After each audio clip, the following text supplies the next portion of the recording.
જ્યારે દીકરો મૂંઝાઈ જાય ને અને ફરી ઊભો રહી જાય આમ, અને પાછળથી કોઈ વયોવૃદ્ધ માણસ આવીને ખંભા પર હાથ મૂકીને એમ કહે કે ભાઈ મૂંઝાતો નહીં હો, હજી તારો બાપ બેઠો છે અહીંયા. જેટલો મહિમા માનો છે ને એટલો જ બાપનો છે. બાપ બેઠો હોય તો દીકરો ગમે તેટલી મૂંઝવણમાં હોય છતાં પણ એમાંથી મુક્ત કરાવી દે. સમાજમાં એવા બાપ બેઠા છે, એવા બાપ હોય છે તે ક્યારેય પણ સાર સંભાળ ન લીધી હોય બાપની, પણ બાપને ગામડે ખબર પડે ને કે દીકરો શહેરમાં કાંઈક મુશ્કેલીમાં આવ્યો છે તો 10 વીઘા જમીનમાંથી 5 વીઘા જમીન વેચીને એના પૈસા લઈને દીકરાનું દેણું ભરવા એ ગામડાનો બાપ બસમાં બેહીને જતો હોય છે.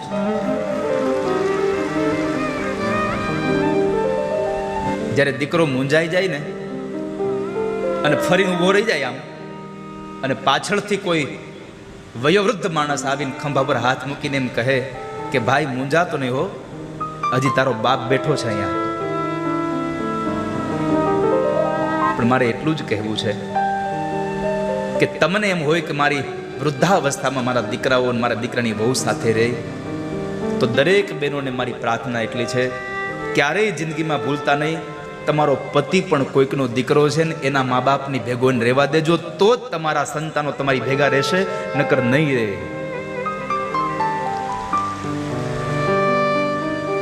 માએ આવકાર આપ્યો છે કારણ કે માનો પ્રેમ હતો એના ઉપર.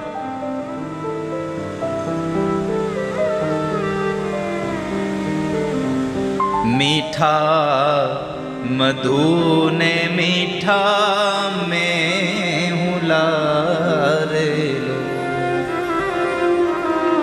એથી મીઠી છે મોરી માત જો જનની, નિજોડ સખી નહીં જડે રેલો. આ દુનિયામાં એકમાત્ર માં એવી છે, એના જેવી જોડ તમને ક્યાંય ન મળે. ગમે તેટલા પૈસા લઈને નીકળી જાઓ, બધી વસ્તુ ખરીદી શકો, એક મા બાપનો પ્રેમ ન ખરીદી શકો ક્યારેય તમે. એક મા બાપનો એક તમે ખરીદી ન શકો. એટલે તો કહેવત પડી છે, બધા મરજો પણ કોઈની માં મરશો માં, ક્યારે કોઈની માં ન મરશો. આ સંસારમાં તમને બધા લોકો ત્યજી શકે, પણ તમને જન્મ દેનારી માં કોઈ પણ સંજોગોમાં તમને ત્યજી ન શકે. વાલા, તમારાથી આખી દુનિયા મોઢું ફેરવી જશે, તમારી માં તમારાથી મોઢું નહીં ફેરવી શકે. કારણ કે માં મમતાના રસથી ભરેલું વટવૃક્ષ છે. માતૃત્વનો પ્રેમ ભર્યો છે એમાં.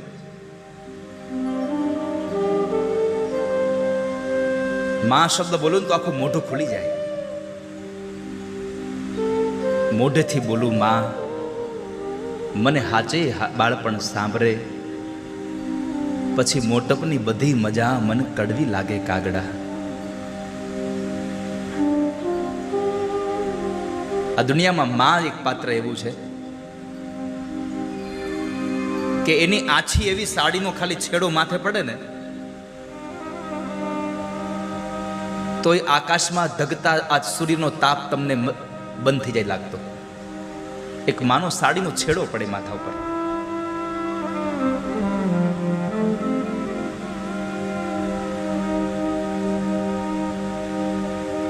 મમતાના રસથી ભરેલું વટવૃક્ષ છે એ માં.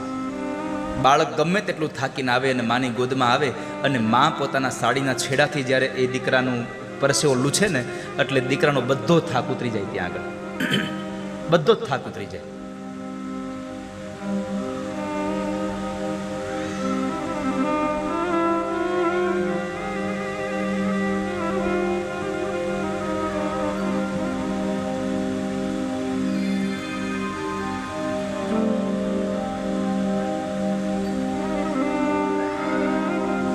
પણ કરુણા એ છે વાલા, અત્યારે આ સમજમાં આધુનિક યુગ આવ્યો, ટેકનોલોજીનો યુગ આવ્યો. સમાજમાં મંદિર વધતા હતા ને એનો આનંદ હતો આપણને. ગામડાઓમાં મંદિરનું નિર્માણ થતું હતું ને તો આપણને રાજીપો થતો હતો કે આપણા ગામમાં નવું મંદિર બને છે. પણ દુઃખ એ વાતનું થાય છે કે શહેરોમાં હવે વૃદ્ધાશ્રમો બનવા લાગ્યા છે.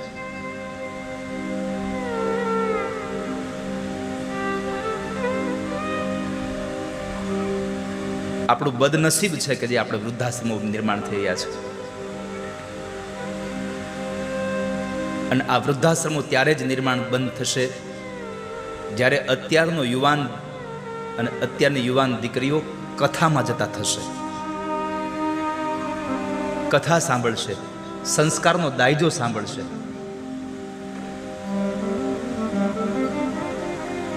ત્યારે એના સંસ્કારોથી લઈ અને મા બાપની સાથે રહેતા થશે, મા બાપને સાંભળતા થશે.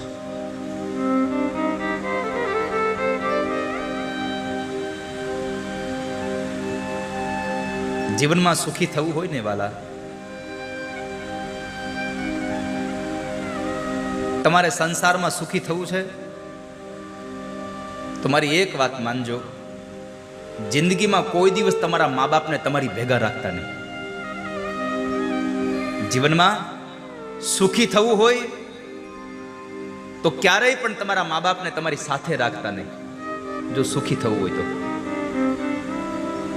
આ વાક્યને પૂરું સાંભળવા માટે પ્રયત્ન કરજો. જીવનમાં સુખી થવા માટે તમારા મા બાપને તમારી ભેગા રાખતા નહીં. સુખી થવું હોય તમે તમારા મા બાપની હારે રહેવાનું ચાલુ કરજો. ઘણા પૈસાવાળા, ઘણી હારી નોકરીવાળા શું કહેતા હોય છે, હા મારા બા બાપુજી મારી ભેગા જ રહે. હવે તારી શું ઓકાત છે કે તું એને તારી ભેગા રાખી શકે? તું તારા ફ્લેટમાં સમય આપી શકે ને, તારા ફ્લેટમાં જગ્યા આપી શકે? જરાક વિચાર તો કરી, તારી માએ તને એના પેટમાં જગ્યા આપી હતી, તારી તાકાત છે ને જગ્યા દેવાની? પણ કરુણા એ છે કે એક માં પોતાના 4 દીકરાઓને પોતાની કુખમાં વાસ આપી શકે, પોતાના પેટમાં એને જગ્યા આપી શકે છે. પણ 4 દીકરાઓ ભણી ગણીને મોટા થઈને પરણી જાય ને પછી 4 દીકરાઓ એની માને એના ફ્લેટમાં જગ્યા નથી આપતા, એને વૃદ્ધાશ્રમમાં મૂકી આવે. કાં તો માં વયો વૃદ્ધ હોય છતાં પણ પોતાની હાથે રસોઈ બનાવીને એકલી એકલી રહેતી હોય છે. મારી આપ સૌને પ્રાર્થના છે, તમામ યુવાન ભાઈ બહેનોને મારી પ્રાર્થના છે, મારી વ્યાસપીઠથી કરબદ્ધ પ્રાર્થના છે, જીવનમાં મા બાપથી ક્યારેય પણ જુદા ન રહેશો. ક્યારેક કોઈ સાસુ બોલી જાય તો દીકરાની વહુ ચૂપ થઈ જાય, અને સાસુ માઓને પણ મારી પ્રાર્થના છે, ક્યારેક કોઈ દીકરાની વહુ કદાચ આવેશમાં આવીને કંઈક બોલી જાય તો સાસુમાં ચૂપ થઈ જાય. બસ વાસણ પડે અને ખખડે એની માથે હાથ મૂકી દો ને એટલે એ શાંત થઈ જાય સાવ. પણ જે સંગઠિત પરિવારમાં જે આનંદ છે એ એકલામાં નથી વાલા, એકલામાં આનંદ નહીં થાય. આપણને મારી પ્રાર્થના છે, યુવાન બહેનોને મારી પ્રાર્થના છે, ક્યારેય પણ પોતાના પતિને ન કહેશો કે આપણે હવે જુદું રહેવા જવું છે. અને તમે જો તમારા સાસુ સસરાને તમારાથી જુદા કર્યા તો એક વાત યાદ રાખજો કે તમારા આવનારા સમયમાં તમારા દીકરાની વહુ પણ તમને જુદા કરશે, કરશે ને કરશે, એમાં સંશય નથી. જેવું કરો એવું ભરો, એ ભાવના કદી ભૂલશો નહીં. સંતાન છો, સંતાનથી સેવા ચાહો તો સંતાન બની સેવા કરો. અને કદાચ કોઈ સંતાન, કોઈ દીકરો મહિને વર્ષે લાખો કે કરોડો રૂપિયા કમાતો હોય અને પોતાના મનમાં હોય કે ઓહો હું તો કેટલું કમાઉં છું, મારી પાસે કેટલા લાખો રૂપિયા છે, તો પુનિત મહારાજનું એક વચન યાદ રાખજો, લાખો કમાતા હો ભલે પણ મા બાપ જે નાનો ઠર્યા, લાખો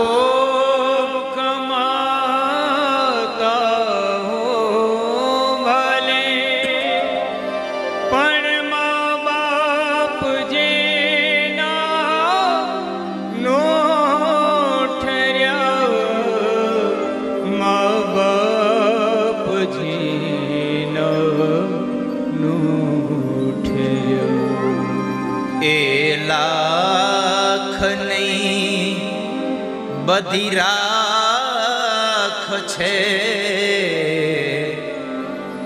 એ માનવું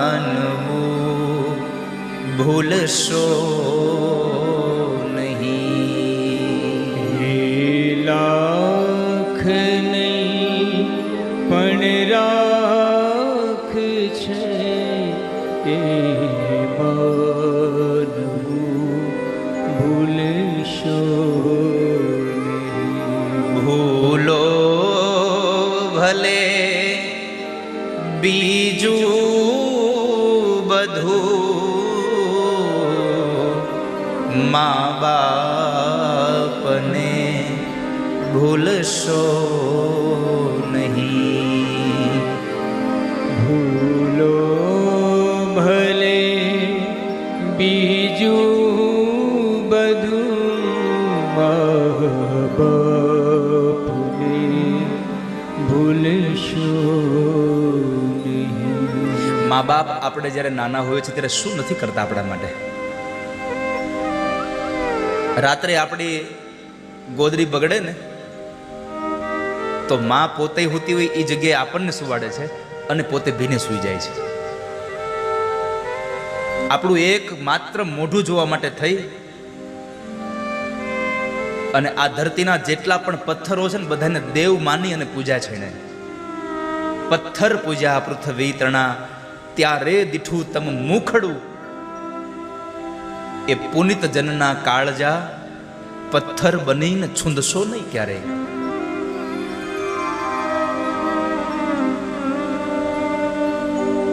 પણ માં તો માં છે વાલા.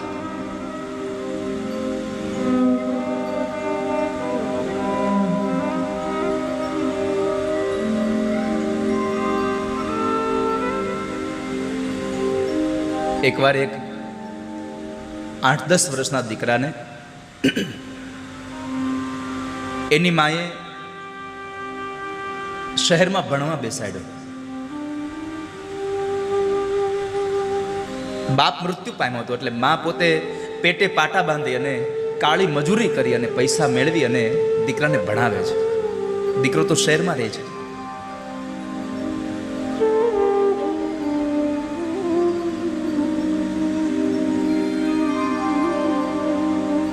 દીકરો ભણતો હતો ત્યાં હોસ્ટેલમાં રહેતો હતો. એકવાર માને દીકરાની બહુ યાદ આવી. હાલને હું દીકરાને મળી આવું.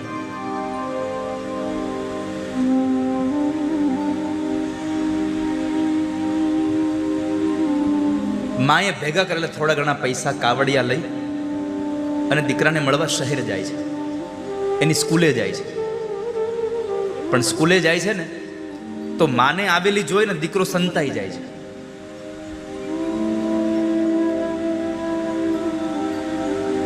એને મળવા ન જતો.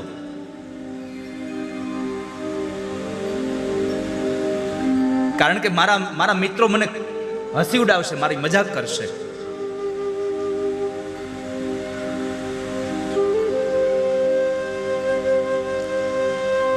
પણ બધા મિત્રો વયા ગયા અને માં જ્યારે દરવાજે બેઠી રહી છે ત્યારે ઓલો દીકરો આવેશમાં આવી અને ત્યાં આવે છે કે તને અહીંયા આવવાનું કોણે કીધું તું? તો અહીંયા શું કામ આવી અહીંયા મને મળવા? માં તો દીકરાને જોઈને એમ થયું કે હમણાં મને ભેટી પડશે. ત્યાં તો સાવ અવળી જ કહાની થઈ આખી. ન બોલવાના શબ્દ માને બોલે છે અને માને એમ કહે છે તું એક આખે કાણી છો, તું અહીંયા આવીશ તો મારા બધા મિત્રો મને એમ કહેશે કે આ કાણીનો છોકરો છે, આ કાણીનો છોકરો છે.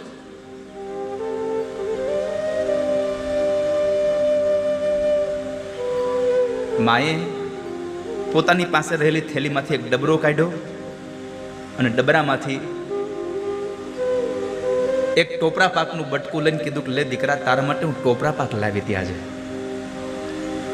માના હાથમાંથી ટોપરા પાક લઈ અને એ દીકરાએ ઘા કરી દો, નથી જોઈતો મારા તારો ટોપરા પાક. આજે આવી તો ભલે આવી, હવે કોઈ દિવસ આવતી નહીં મને મળવા અહીંયા.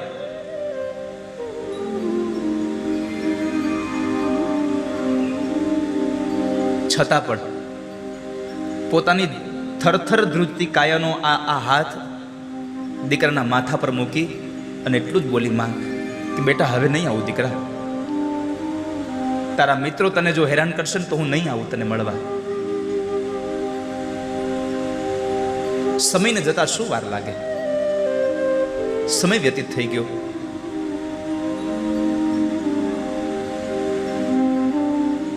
દીકરો ભણી ગણીને મોટો થાય છે, શહેરમાં પરણી પણ જાય છે, એક સારી સ્ત્રી મળી જાય છે, સારી નોકરી મળી જાય છે. માં ગામડે છે, મળવા નથી આવતો.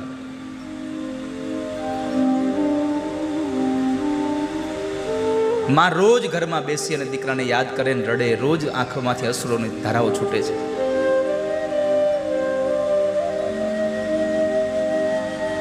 એક સમય એવો આવ્યો કે દીકરાની માં મૃત્યુ પામી ગઈ, પણ મરતા પહેલા એક ચિઠ્ઠી લખતી ગઈ છે. મરતા પહેલા એક ચિઠ્ઠી લખતી ગઈ અને પડોશીને આપીને કીધું કે મારો દીકરો ક્યારેક આવે ને તો એના ચિઠ્ઠી આપજો ને.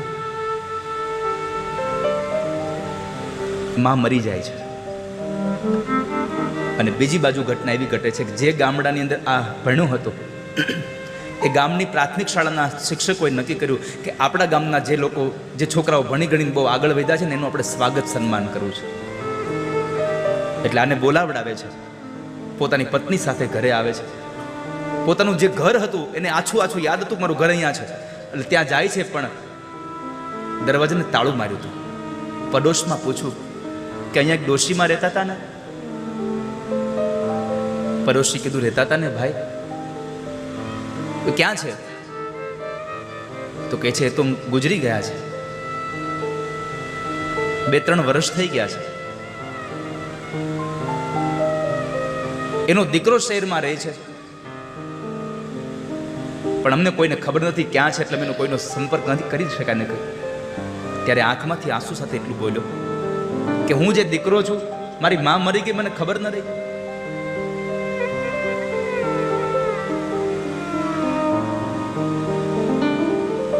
ત્યારે એ બેને એટલું કીધું, ભાઈ ઉભા રહો, તમે જો એના દીકરા હો ને તો એ માજી જ્યારે મૃત્યુ પામ્યા એની પહેલા એક પત્ર લખીને ગયા છે ને કીધું છે કે મારો દીકરો ક્યારે પણ આવે ને તો એ મારા દીકરાના પત્ર આપજો ને.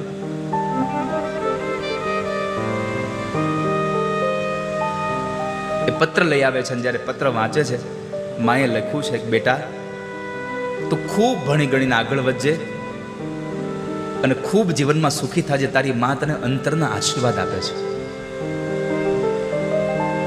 હું એક આંખે બાડી હતી, એક આંખે કાણી હતી, અને હું તને સ્કૂલે મળવા આવું અને તારા વિદ્યાર્થીઓ, તારા મિત્રો તને જ્યારે હસતા હતા એટલે હું તને મળવા પણ નહોતી આવતી ક્યારે.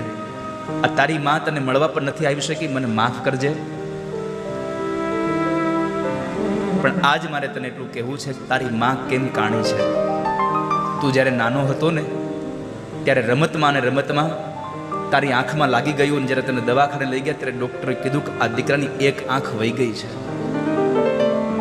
અને તું એક આંખે દેખતો હતો. પણ મને એમ થયું કે મારે 2 આંખ શું કરવી છે, હું એક આંખે જોઈ લઈશ. મેં મારી એક આંખ કાઢીને તને 2 આંખે દેખતો કર્યો હતો ને, એટલે હું બાડી હતી, એટલા માટે હું કાણી હતી.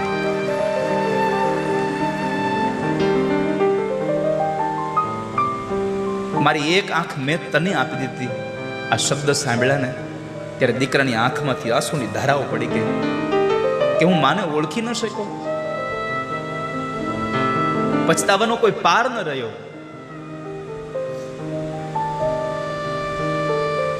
આ દુનિયામાં ધન ખર્ચો ને બધું મળે છે, પણ એક મા બાપનો પ્રેમ નથી મળતો વાલા કે. ધન ખર્ચતા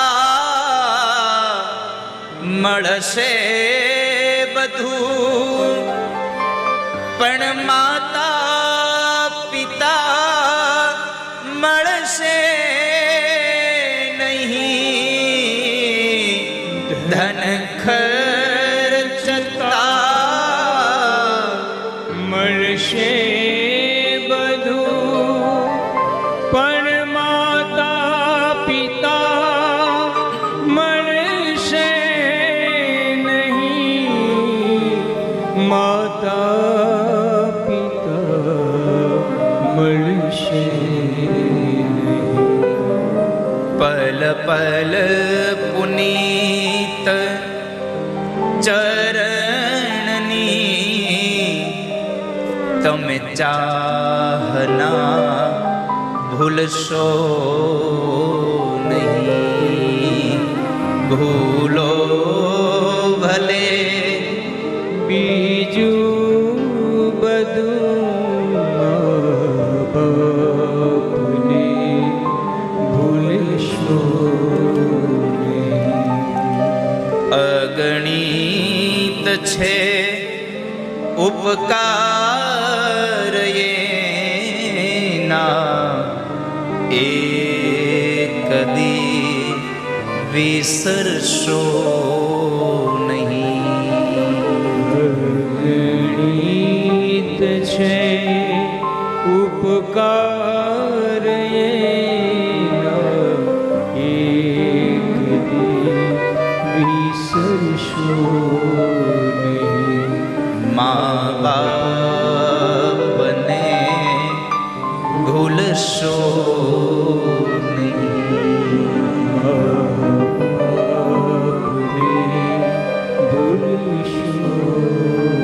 આજ ભગવાન વ્યાસપીઠની સાથે ભરોસા સાથે જવાબદારી સાથે કહું કે બુધેલિયા પરિવાર અને વાળા પરિવાર, ભરતભાઈ અને ગગુભાઈએ બે આ આયોજન કર્યું. આ તમે કેટલા લોકો રાજી છો? આમ જુઓ તો ખરા, કેટલા લોકો આમ આનંદિત થયા છો કે અમારા પરિવારના એક બે માણસે આટલું સરસ કામ કરીને અમને હરિદ્વાર લઈ ગયા, અમને હરકી પેઢી હરિદ્વારના દર્શન કરાવ્યા.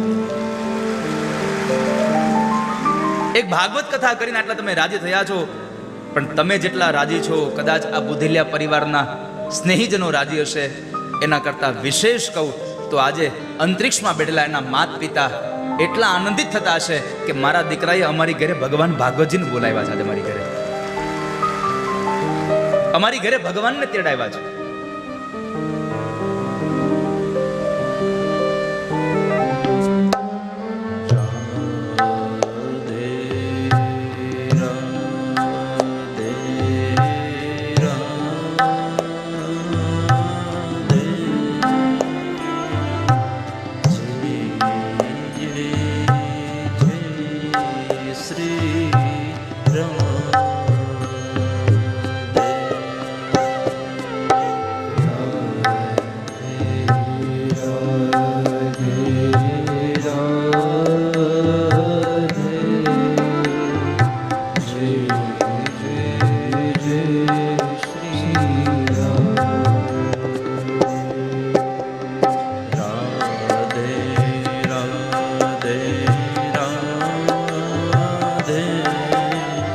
જય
जय जय जय श्री राधे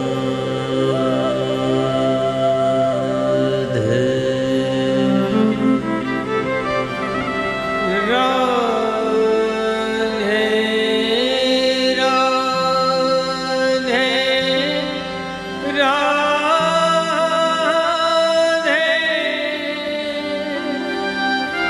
जय जय जय श्री बोली श्री द्वारिकाधीश की रामचंद्र भगवान की सोमनाथ महादेव की हनुमान जी महाराज की सद्गुरु भगवान की गंगा मैया की प्रेम से बोलो नमः पार्वती पतये